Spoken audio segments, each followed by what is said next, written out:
Hello, everybody. Here we are again. I'm Stephanie Carmon from Mid-City Beat, and today I have invited once again for our Wednesday show on Discover Yucatan Off the Beaten Path with Carlos Sosa. Remember Carlos? We've had him over the last, I think this is our fourth week with Carlos.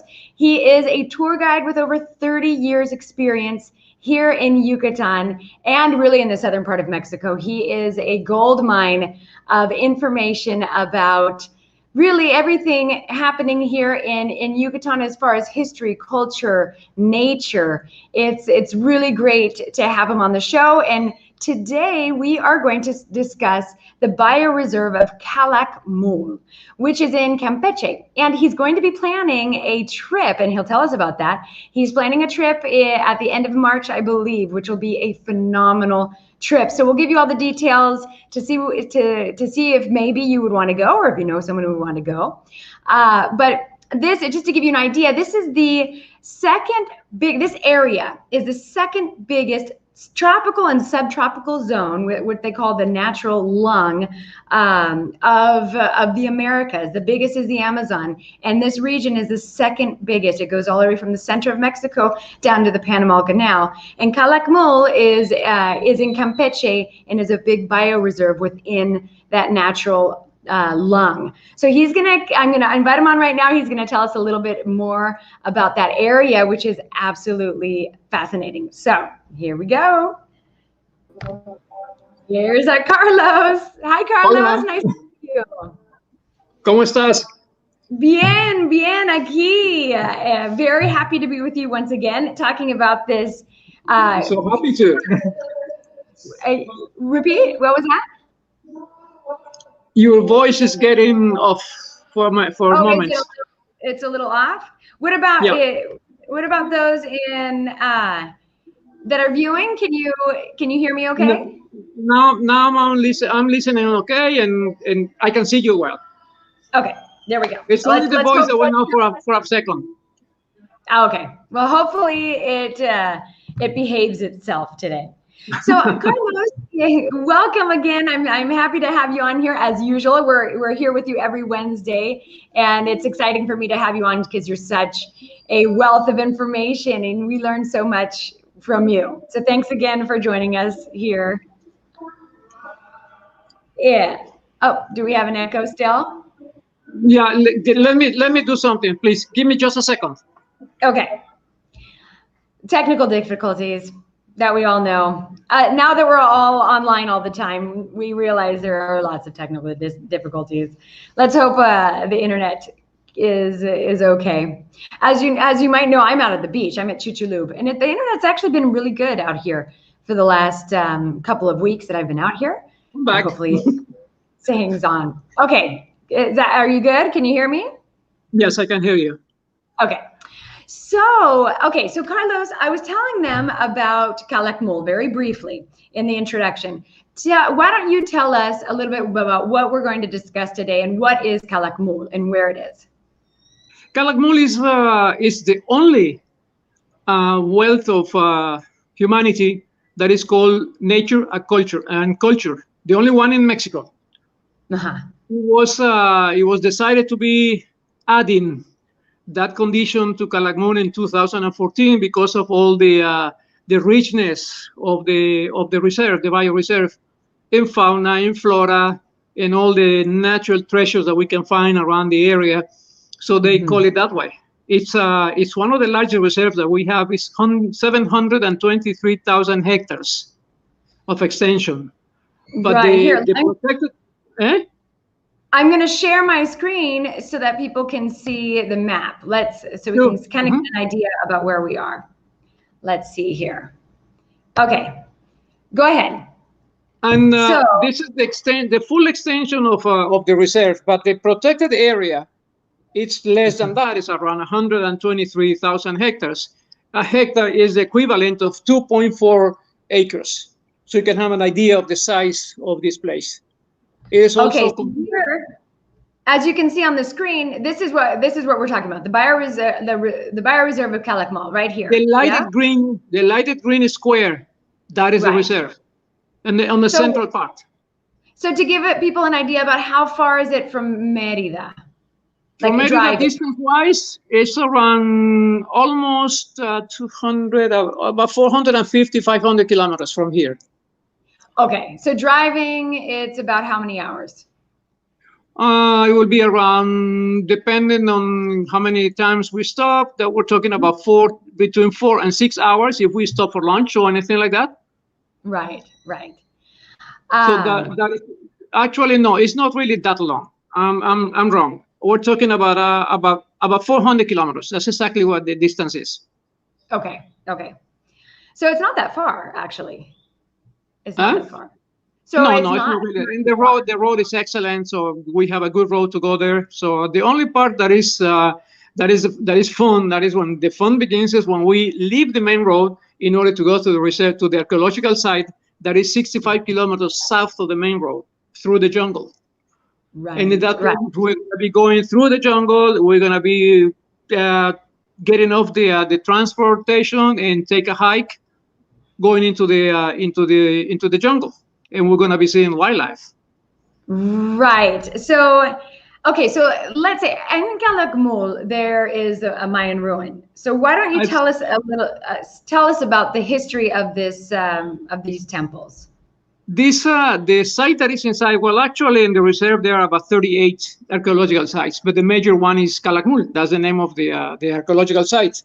Mm-hmm. This place is it's one of the largest. The extension so far, if nothing else comes out, that couldn't be hard to, because there's so much jungle in that place that I wouldn't be surprised if they discover more ruins, more buildings hidden on the jungle.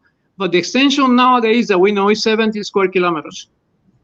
There are over 6,000 structures in that place, and Calakmul is considered to be, this is one of the views from the main building that is around 54 meters high. That is roughly around 165, 170 feet. And look at all this jungle that you see. And you can see a building just a little bit above, a little bit to the left. That's another building that is in the same site, but it's all surrounded by trees. Actually, all the archaeological sites. Huh? And this is all part of the same archaeological site. Exactly. This is part of it. All the archaeological sites that we can find or that we can see nowadays, once they were totally covered by jungle. Right, right. So when was this archaeological site excavated? The excavation, the main one, began in 1950s. That's when they began with it. But the main program began around the 1980s. A little later than that. There have been excavations. Sometimes they're not really in straight from one time to the end of it. Sometimes they have seasons, depending on the money, on the funds, depending on the weather. Rainy season in certain areas is so strong that doesn't really let you do anything. So we have to wait until the rainy season is over so you can come back and work on it. But Calakmul, since 1930, when it was discovered, it has been visited by several archaeologists. There have been several programs of restoration. And the last one was by the end of the 20th century, in the beginning of it. This is Espujil. That's another site that is nearby. It's not part of the Calakmul archaeological site. This is another site that is about 50 kilometers away from Calakmul. Okay. Let's see. That is a different style of architecture. This one is Balamku, is the one that it's just on the other side of the road by the entrance that will lead us to Calakmul. This is a small archaeological site, and it's being restored really not much. The main building that has been restored is this one that we're looking at. This is an interior frieze that we can find in one of the buildings, and it's not really that only figure that you see. It's a frieze that is around 15 meters long, that is filled with this kind of figures made out of a stucco. Yeah, what is this figure? It's a frog. No, it's a frog. Okay. I thought I saw a frog, but then I didn't know. Wow. So you will see crocodiles, you will see frogs, you will see jaguars in the same frieze. Right. Look at that. The same one. That is the same frieze. That's fascinating. So Carlos, tell us about the civilization, the Mayan civilization that was here in this area. This is most of the cities, they had the same times in developing, in start forming, and basically in collapsing. Right. The Okay. history of the Mayas goes back to before Christ. This is when Right. the settlements began, when the nomadic people that used to be the Mayas, or what is called Proto-Mayas, these people were just moving around, collecting fruits, hunting. They were not really, they haven't domesticated agriculture, so they were moving around, they were nomadic. Right. Gradually, they start settling in areas and start forming small communities. As much as they domesticated agriculture, that's when they didn't move any longer. That's when they developed the cities. And with the perfection of the agriculture system, they could actually start building. At the very beginning, their structures were made out of thatch and wood.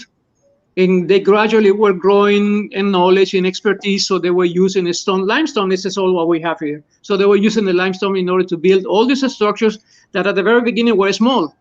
As the cities were growing, as the cities were, the people were gaining knowledge in many of these activities, they start to build more complicated structures. And some of them are just amazing,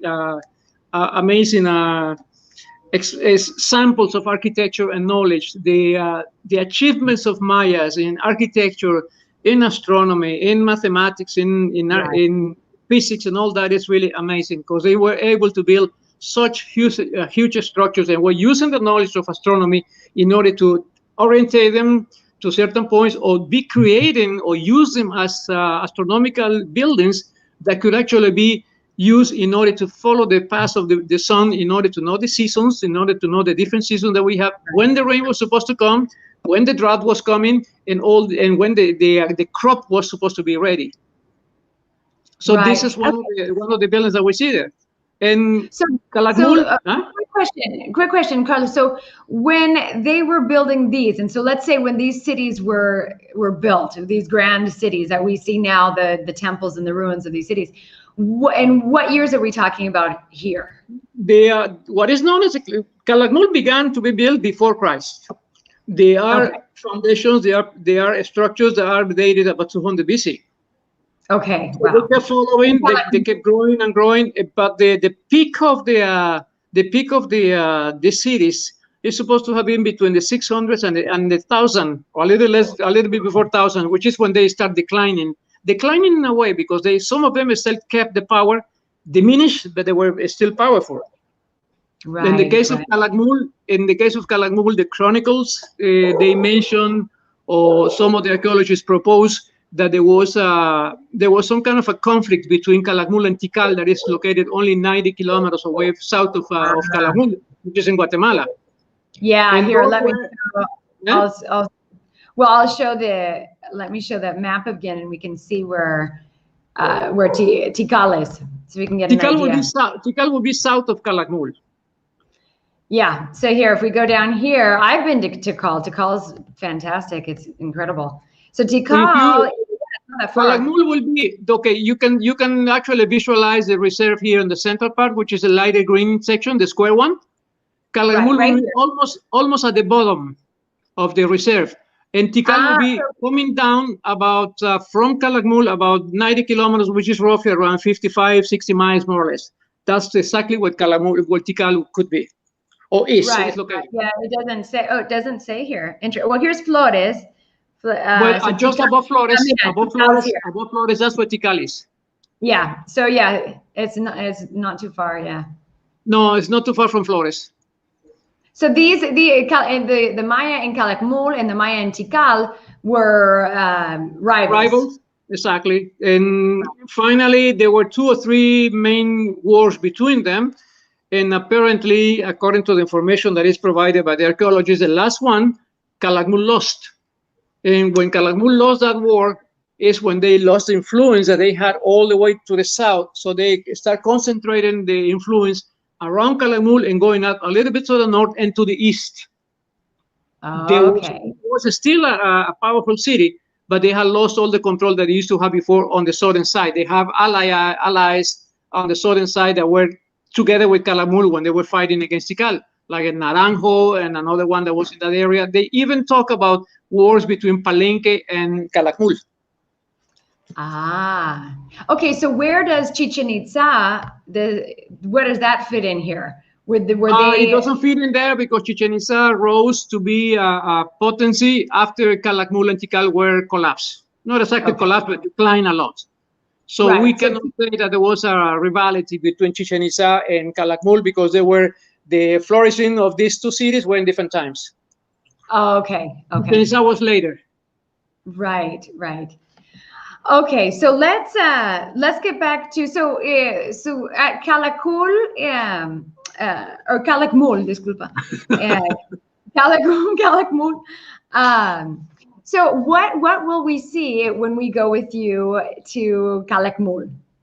Well, we're going to be seeing, of course, the archaeological sites. We're going to be seeing several, about 3 or 4 archaeological sites located on the same region, which is going to be visits every day during the time we're going to be there. We're going to be seeing, of course, the nature. We're going to go into a track, a path on the jungle, where we can see monkeys. Well, remember another situation that is really important to understand this. When we say we're going to be seeing fauna, that's exactly what we're hoping. Normally we see them, but nature doesn't have a word of honor. So we can go there and we might not see a lot of animals, but for sure we will see monkeys. There are 2 kinds of monkeys that we can find in this region. One of them is the spider monkey and the hallowed monkey. Both of them can be found in that region. And normally you will find them around the archaeological site everywhere. They're just noisy people, noisy guys, but you will find them. You will see them. Yeah. This is a Quatimundi. That's right. And those are all over the archaeological site, correct? It's working in one of the buildings. It was a whole family. There were about 40 of them, all sizes, small baby ones and bigger ones. Right. Right. And these are here in Yucatan. We saw those when we were at El Corchito. Yeah. Right. Oh, yeah. They're all over. The Quatimundi are all over the peninsula. Right. There are animals that we can find everywhere. The difference is that because of the deforestation, because of the growth of the region, because of the number of cities or villages, the activity that people is practicing in a lot of these places have driven away a lot of these animals. So they go further out and away every time. And not only that, we are destroying their habitats, so the natural prey that they have cannot be found. So in the case of the jaguars, that's when they start attacking ranches in order to get food, because the natural prey of these animals have been pushed away because of the growth of the pasture fields or the plantations or any other human activity will be destroying their habitat. So they are in a way destroying everything, so the animals go away. And if these jaguars will not follow them and they remain in the same region, gradually they will have to go getting closer to the ranches in order to get some food. And this is why sometimes they attack cattle or sheep or pigs or turkeys, anything that will be on the menu. Such as this, here we have a video. Okay. No, this one. Explain to us what happened in this one is this is a community that's very close to Xpujil, which is in the region of Calakmul. What this jaguar is eating is a goat. Right. He killed it at the ranch, but the dogs chased him away with all the noise that he was doing. So the owner of the ranch reported that to the CONAMP, which is the Commission of Protected Areas. And the biologists, which are part of the CONAMP staff, went to this ranch and they realized that it was actually the mark of the jaguar. So they tied the goats to a tree and they put trap cameras around it so he couldn't take it, so they could film it and try to identify him. Jaguars are like animals; they have the spots are different. So that would be like the finger mark that we have. So this is the way I can identify if this one is already on the records that they have, or it's a new one that is coming around here, or a young one that is acting as an adult already. Right. And but this is an amazing shot. Yeah, that's incredible. It's a huge animal. And also you can see that it's really healthy. Right. That's a healthy animal. That's a healthy jaguar. Yeah. And Calakmul is the largest reserve of jaguars in all Mexico. Wow. In Central America. The whole country, the numbers are given to us by Semarnat and CONAM. We're talking about 5,000 individuals in the whole country. Half of them are located in the Yucatan, and many of them are located on the reserve of Calakmul. Wow. Yeah. Well, okay. And so one question about jaguars now, are they very dangerous for people? I mean, I know potentially, yes, they're a large animal. There's no information found in any kind of sources that we could have in the whole southeast of Mexico. I don't know in the north, but I don't think so, of people being attacked by jaguars. Right. Normally when they hear or feel or see a person coming, they will go away. They're really shy. I don't mean that if the animal is protecting cubs, the kittens, if it's a female that have kitten nearby and we happen to be in between them or very close to them, that will be a reaction to defend the kittens, not to be attacking actually. Right. Okay, so yeah. So also here it goes then. So if we happen to be walking, let's say with you, through the jungle and we see a jaguar and we're looking at the jaguar, what is the best thing for us to do? Just stay there? Just be happy because it's so hard to see them sometimes. But as far as like no, I don't know. So sometimes when you see them, it could be just a touch of luck because we have seen them on the road, being on the vehicle, and we can see them ahead of us on the road, so we can stop and get off, not to get close to them, but you can see them, or that could be the way. Normally, we are walking in a path. Most likely, we won't see them because it will be like an army going through eggshells. Yeah, probably stay far away, making so much noise and all that, so they will not stay there to see us. Maybe on the road when we come out of a turn, or we see them at the distance, that could be different because they are not looking at us. They're looking at the vehicle, which is unknown for them. Right, yeah. So that will be easy. But if we happen to see them, just don't move, stay there. Anyway, I don't think many will move. They will freeze when they see them so close. Right, yeah. I mean, I don't know. I always kind of sometimes like we should not worry. We'll just stand calm, and they will not be coming to us. Good. So, okay. So, although I would love to see a jaguar, that is such a majestic, beautiful animal. Really. One of the ideas is that when we get to the first spot, that evening after we have dinner, the idea is to go out again on the vehicle that we have on the same road in order to walk a little bit out of the van and on the road and try to see them. We're going to be taking a flight with us. And is it best to see them in the night or in the day? It could be any time. Yeah. They don't have a particular. We have seen them on the day. We have seen them at dawn, dusk. So there's not really a particular time that we can say. Not supposedly, the best times will be on the morning before the sun rises, or just getting clear, or in the evening when it's getting dark. But we have seen them anytime. Right. Yeah, that'd be spectacular. So what about these guys? What are these guys doing here? Oh, those are the wild turkeys. Pavo ocelado.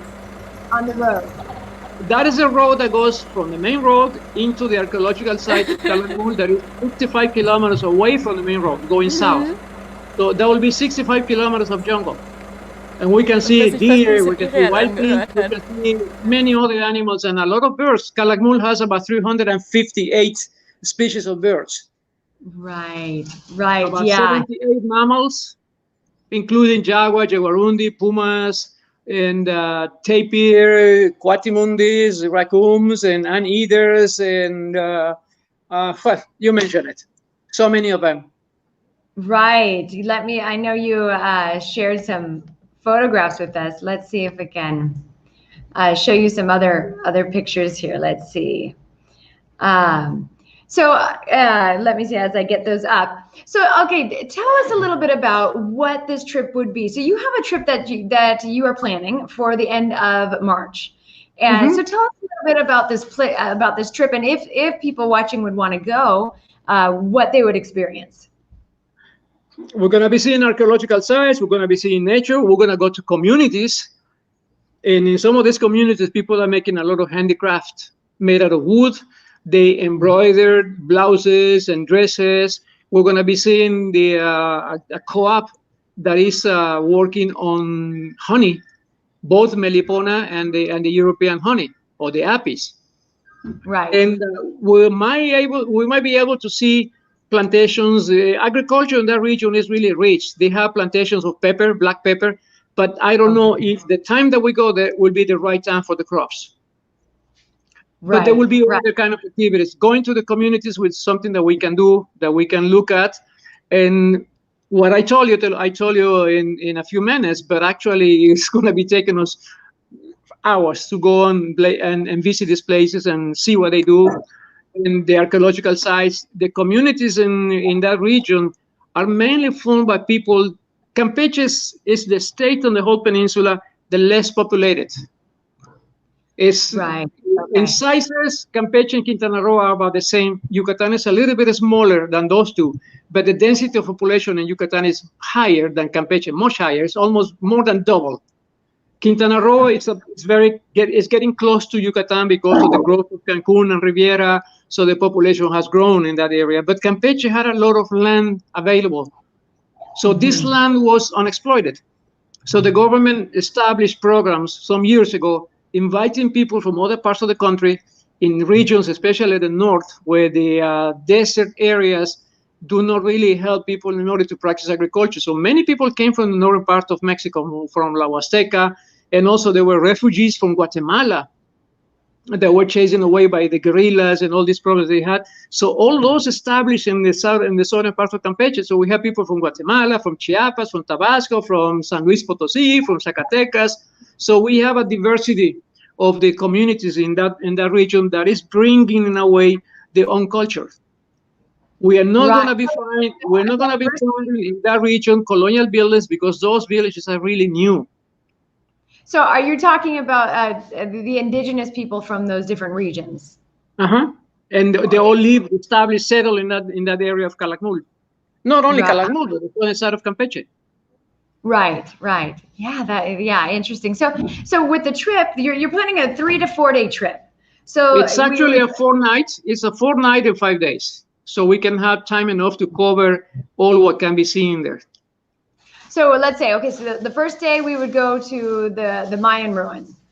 Or the first day we go to a community that is on the way to Ixfujil, that is the capital city of the county of Calakmul. And we will spend the nights in that place in order to see.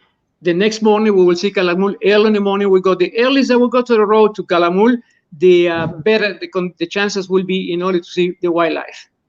Because at the moment there's more traffic going on that road, or it's getting hot, animals will go into the jungle looking for shelter, and they are not scared away by cars. So the earliest that we go, the better chances that we have to see them. Right. And this is a curacao. It's called Oko Faisan. It's a black, it's almost the size of a turkey, not as fat, as thick as a turkey, but the height is about the same. Right. Oh, and there's that. That is a spider monkey. Oh, that's a spider. Yeah. Okay. And the other one that is a little longer, that is a jaguar monkey.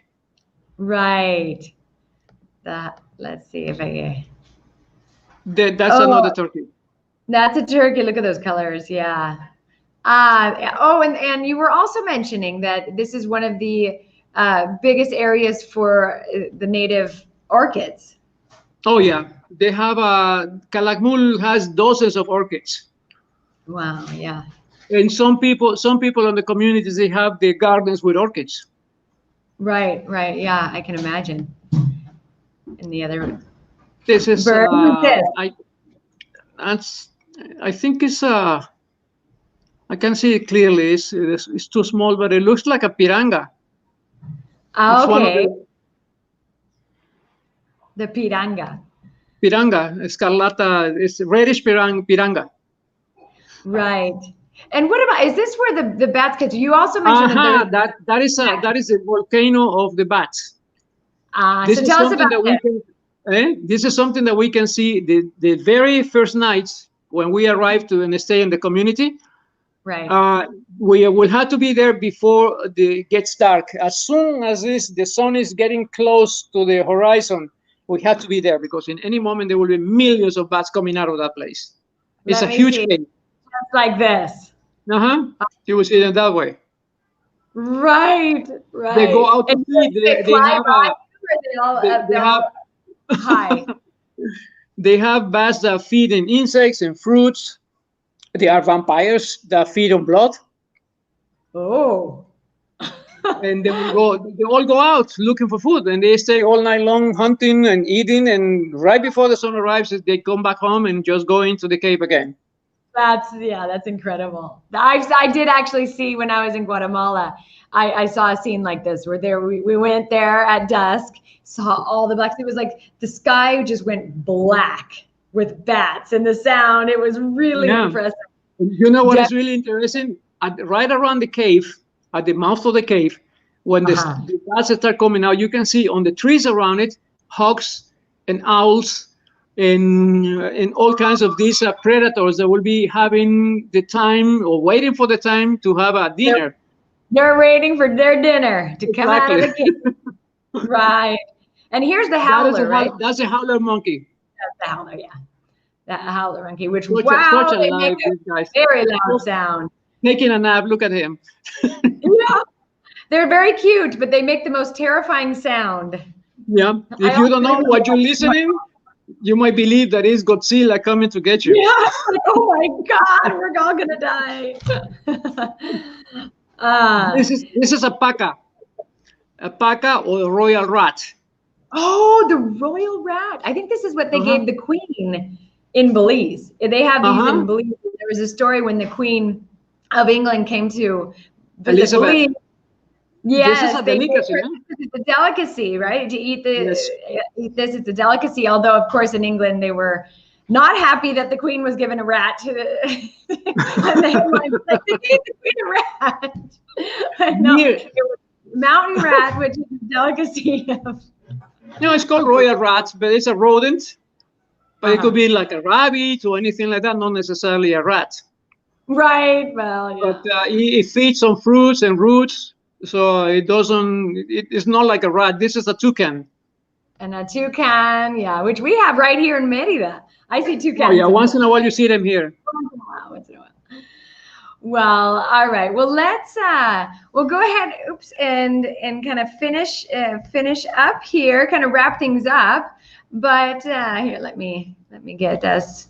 Another thing that before we close this, another thing that we should mention is that all the region of Calakmul, southern side of Campeche and southern side of Quintana Roo, that is the main region where most of the chewing gum was extracted. Yeah. And this is an activity that is being recovered since the last 10 years or so, a little longer than that. And now there are co-ops on the whole southern side of Campeche and Quintana Roo, and they have a factory in Chetumal, which is where they are processing the chewing gum, and it's 100% organic. And that all comes from that. This is one of the main activities, and such an interesting activity. The life of these people, the chicleros, they were gathering the sap out of the trees. It was such a hard life. It had to be done during the rainy season, and living on the jungle. Nowadays it's different because they don't have to stay there because of the communication roads and communities nearby in the same area.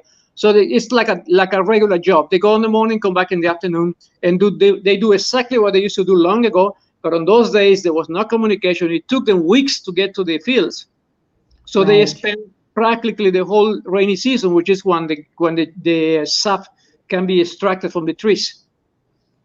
And it was such an interesting life, and this is something that still we can see in some of these communities around it. People are still gathering they go with a machete and a rope, and they climb up the tree and they start cutting the bark to extract the sap that runs down and is collected in bags at the bottom.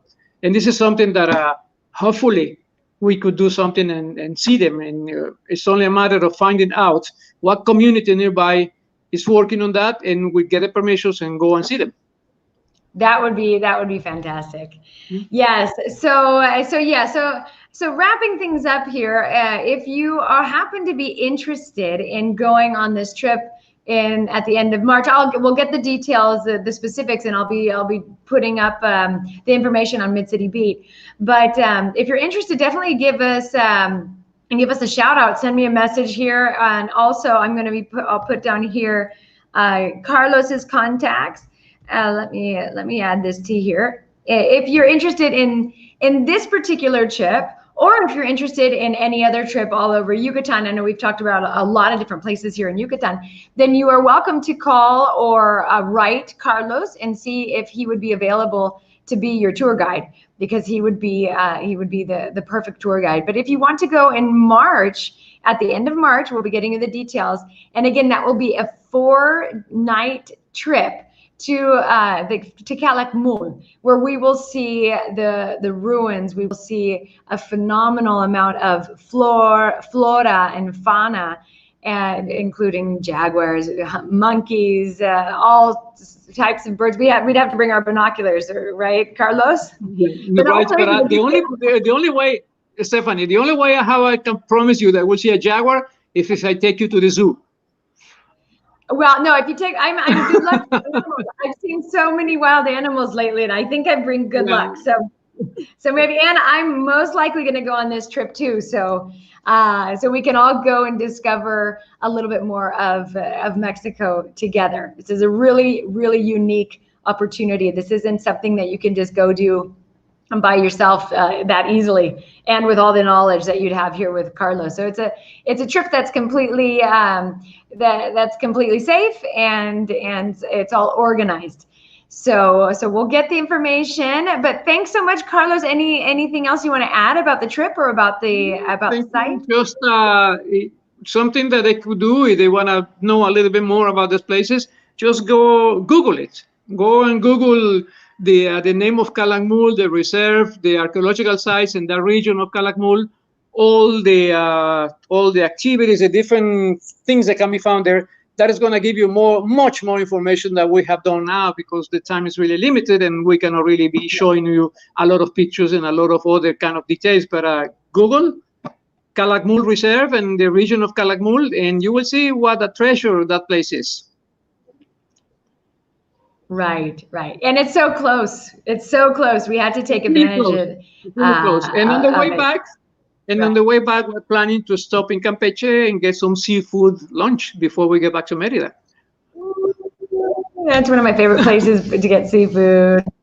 All right, Carlos. So thank you so much again, and thanks everybody for joining. And don't forget to make sure you follow us on Mid City Beat. And if you enjoy these videos, be sure to share them. That really helps to get the word out. And also, if you have a specific topic that you want Carlos to address, please write it in the comments here, or send me a direct message on Mid City Beat, and I will get that, because we would love to talk about different topics so that we can all continue to discover Yucatan together. So thanks, Carlos. Thank you, and thank you for joining us. Bye. Bye-bye.